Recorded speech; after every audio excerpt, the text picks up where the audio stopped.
I have got a nice little anvil here, and the anvil has a story. This is Mrs. Nelson's anvil. When I was a kid, I mowed lawns for a living. And when one of my customers, Mrs. Nelson, was ready to move, she told me I could have any tool out of her basement that I wanted. So I went down there and I looked around, and there was this anvil on a big heavy steel stand, and I decided that's what I wanted out of her basement. So God forbid I think to remove it from the stand, but I didn't. So I grabbed that anvil, and with the stand I lugged it up her basement steps, and when I got to the driveway, I think I probably laid it on a red flyer wagon, hauled it back to my mom's house, and I've had it ever since. That was about 50 years ago. I was maybe 12 at the time. This anvil has followed me around, moved to different houses, moved to different shops. Today, I have finally reintroduced forging to my life, and I've got another anvil, but I wanted to clean this one up. Part of the reason, if somebody else comes over and both of us want to forge, we can have a two anvil setup.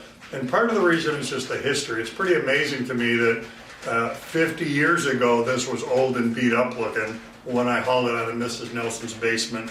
No marks on it, no indication of how old it might be, but this little 50-pound anvil has some life in it yet, and I wanted to be able to use it. So here's the journey that I went on in order to clean this up and get it to where it is right now.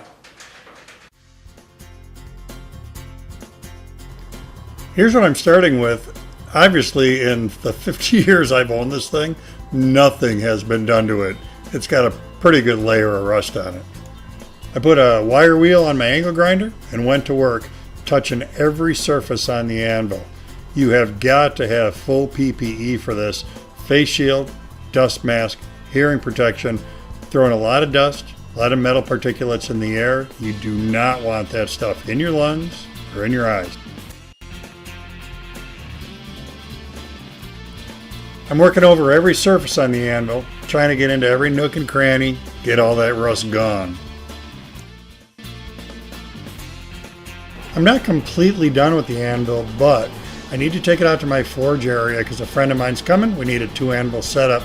So I'm brushing just standard household oil, 3-in-1 oil over this whole thing so it doesn't start to re-rust while we're using it. It's already starting to look so good, so much better than it did. But just hang on, there's more to come.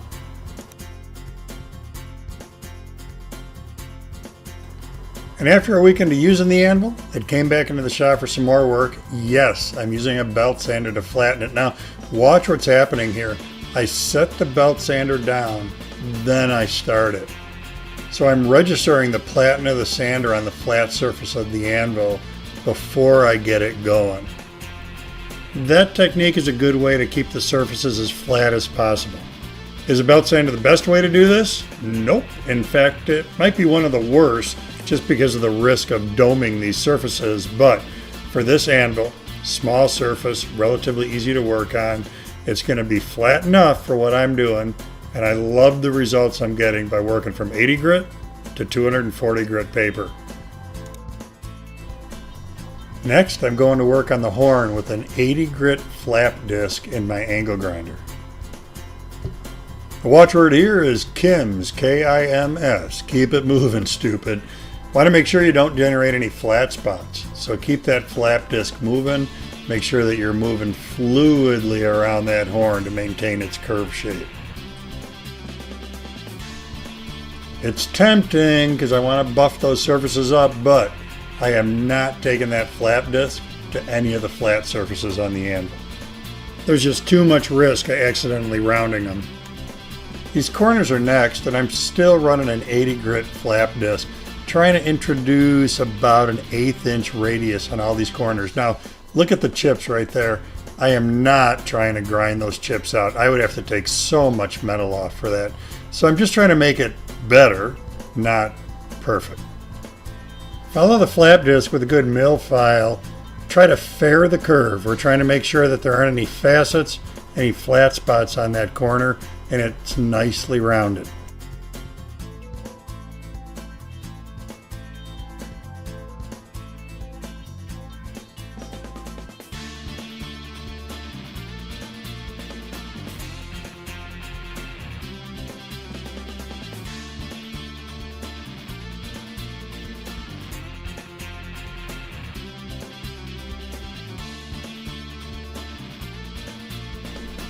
let's revisit this. Mrs. Nelson's anvil, dragged out of her basement when I was 12 years old, 50 years ago. This is what it looks like now. Man, I love how that looks. All told, I'm guessing I've got a couple hours and all the cleanup on this thing, maybe somewhere between 2 and 3 hours. And you know, it's not the where all be all anvil, but it's got a great history, and I think it looks pretty darn good cleaned up, and I'm thrilled that I can still use it and get some life out of Mrs. Nelson's anvil.